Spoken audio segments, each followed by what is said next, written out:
a partir dos anos de 1550, aconteceriam eventos históricos que marcariam para sempre a história do nosso país. Por exemplo, no Recôncavo Baiano aconteceu um dos primeiros centros da produção açucareira no Brasil, com forte presença de escravizados africanos trazidos para trabalhar com os senhores de engenhos nos seus respectivos engenhos. Além disso, podemos citar exemplos como na zona da Mata de Pernambuco, engenhos de açúcar que dependiam da mão de obra africana, da mão de obra negra. Recife e Olinda tornavam-se grandes portos negreiros. Era isso que acontecia há 500 anos atrás no Brasil e, infelizmente, continua com um racismo estrutural até os dias de hoje, algo que precisa ser mudado rapidamente. Boa noite, meu nome é Arlindo, sou estudante de Medicina e hoje estamos aqui para debater uma temática muito importante para o futuro não só do contexto médico brasileiro, mas do cenário mundial em todas as áreas, todas as faculdades, todos os sentidos, que é o racismo. Bom, vocês acabaram de ver numa ilustração, que eu acabei de passar para vocês, como foi o processo da chegada do racismo no Brasil, a chegada dos portugueses, e a partir de 1550, como foi dito no vídeo, teve a questão do trabalho de engenho, em que as pessoas negras, infelizmente, minha visão aqui, como de todo mundo, infelizmente teve que teve que ser escravo, trabalhar para ser remunerado, e no caso dos negros, infelizmente, não eram remunerados. E o que acontece? Eles acabaram passando por esse processo histórico e chega nos dias atuais. E o que é que acontece nos dias atuais? O racismo estrutural. O que seria o racismo estrutural? As pessoas acabam tendo o estereótipo do negro como uma raça inferior. Isso é algo muito triste que precisa ser mudado no contexto brasileiro. Basicamente, no passado, como foi dito, na situação da Bahia, do Recôncavo Baiano, essas coisas, em que as pessoas negras trabalhavam para senhores de engenho como, de fato, escravos. E o que acontece? Acabou sendo passado para os dias de hoje o contexto de escravidão, mas de uma forma mais reduzida, que seria o racismo estrutural. A gente pode citar vários exemplos aqui, conforme eu vou trazer para vocês, mas a ideia central do podcast, desse debate, é falar como uma pessoa negra ela é tratada de forma diferente comparada a uma pessoa branca, não só no contexto médico, mas na situação do dia a dia. Tem inúmeros casos de pessoas que vai comprar um refrigerante, uma bala, um sorvete e acaba sendo tratada diferente de uma pessoa branca.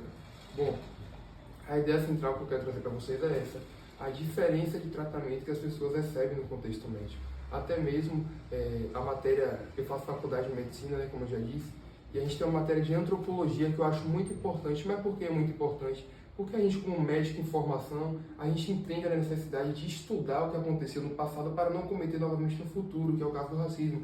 Se eu tenho um paciente branco, azul, negro, de qualquer cor, tem que tratar de forma igual. Não há distinção entre cores. E é isso que eu quero trazer como ideia principal do vídeo.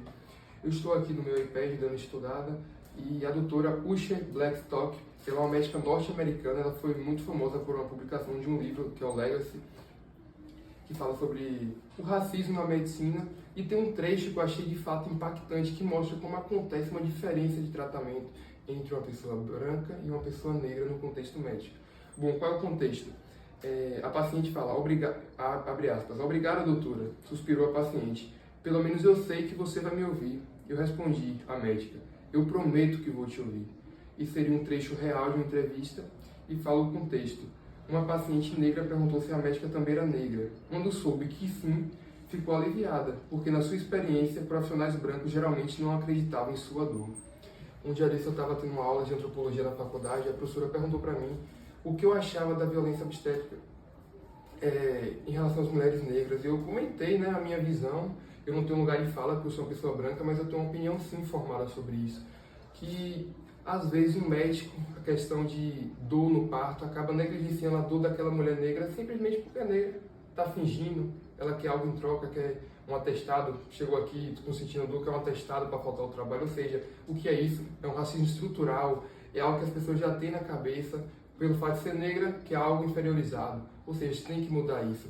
E eu respondi para a professora, não professora, tem que ser mudado de fato, por isso eu acho importante a questão da aula de antropologia, que enfatiza, debate muito bem esse tema para os médicos de formação, para não cometer esse erro de acontecer o racismo numa UBS, numa clínica com médicos especializados em tais área da medicina, E seria basicamente isso que eu queria debater, como a dor do negro no contexto médico é inferiorizado em relação ao branco.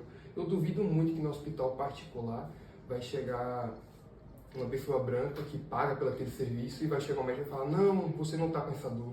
Pelo contrário, o médico vai abraçar, vai até piorar a dor da mulher, porque é uma pessoa branca. Isso precisa ser mudado. Começou no início dos anos 1500, perdura até hoje com o contexto do racismo estrutural, e isso precisa ser mudado. Por isso eu acho muito importante a matéria que eu tenho, seu segundo semestre de medicina, não sei se eu falei, e como tem a matéria de antropologia, eu como médico em formação acho muito importante, pois com certeza aí eu falo por mim, não posso falar pelos outros, infelizmente. Eu posso educar para que não cometam isso, eu posso falar por mim.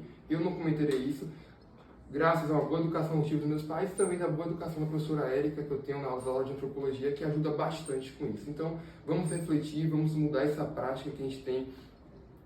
A gente, que eu digo, né, médicos, pessoas da sociedade racista, que existe muito, infelizmente. Tem muitas pessoas que têm o estereótipo de que vê uma pessoa negra na rua já é um ladrão. Acontece muito isso, pode pesquisar na internet, tem até casos de filme, quando a gente vai assistir um filme de policial, aquele filme que todo mundo gosta sábado à noite, aquele filme policial, você vai ver a pessoa que é um assaltante é um negro, ou seja, é um racismo estrutural. O negro sempre vai ser submetido àquela situação, àquele problema, nunca vai ser um branco passando de um assaltante. Ou seja, isso precisa ser mudado urgentemente. E eu trouxe outro contexto médico muito importante aqui, que é um caso relatado pelo médico de Harvard, que é aquela universidade dos Estados Unidos, que ele cita, né, abre aspas: um jovem negro chegou à emergência em crise de anemia falciforme. O médico acompanhante disse, em tom de desprezo: é fingimento, acho que ele só quer drogas. Agora faz a pergunta para uma situação, a gente abre uma pergunta para uma situação de uma pessoa branca, será que ele iria falar isso? Eu duvido muito.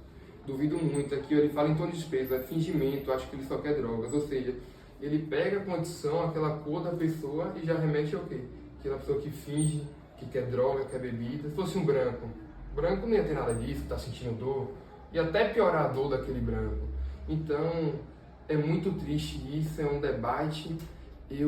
Para complementar esse vídeo, eu vou procurar casos de pessoas que estejam no meu ciclo, pessoas negras que tem na minha família, e perguntar se já passou por algo frustrante dentro do contexto médico em que você acabou sendo negligenciado a sua dor, e vou trazer o relato para vocês. Muito obrigado, meu nome é Arlindo.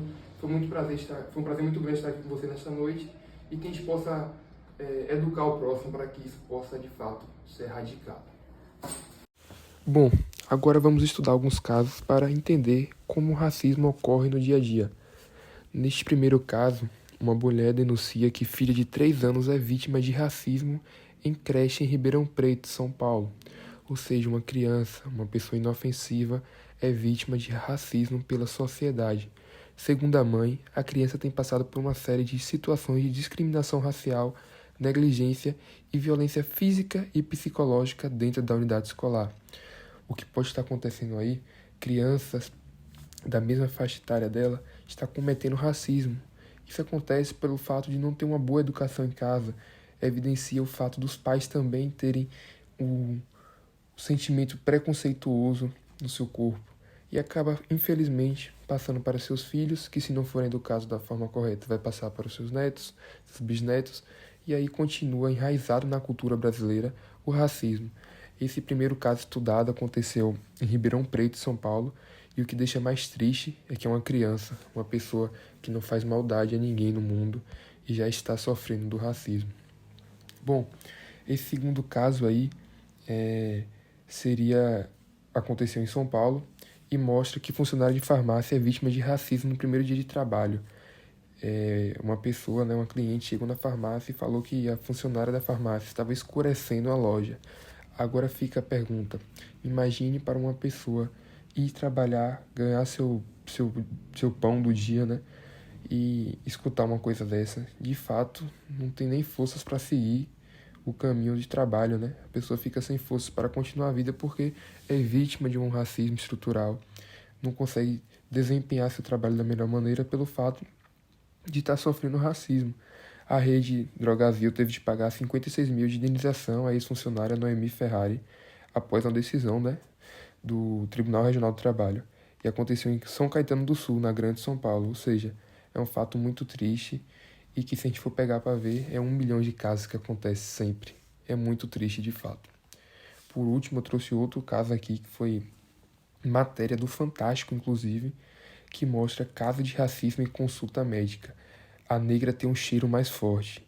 Aqui é um grande exemplo de racismo dentro da medicina. Como eu citei no debate, na mesa de debate, no vídeo anterior, a mulher negra, quando chega a um consultório médico, ela pode ter sua dor inferiorizada. Ela pode ter sua dor negligenciada simplesmente pelo fato de ser negra. E aqui é mais um exemplo. E a ginecologista, nesse caso aí foi uma ginecologista, teve esse ato infeliz, né, de falar isso, e que ela sofra as consequências para que, de fato, as pessoas vejam, se eu cometer esse ato de racismo, eu vou ter consequências, não devo cometer mais. E, de fato, mudar na raiz do Brasil, tem que ir, de fato, até a raiz, para cortar a raiz e, consequentemente, a gente ter um país mais justo e sem preconceitos. Bom, era esse resumo que eu queria trazer para vocês, com base em estudos de casos, trouxe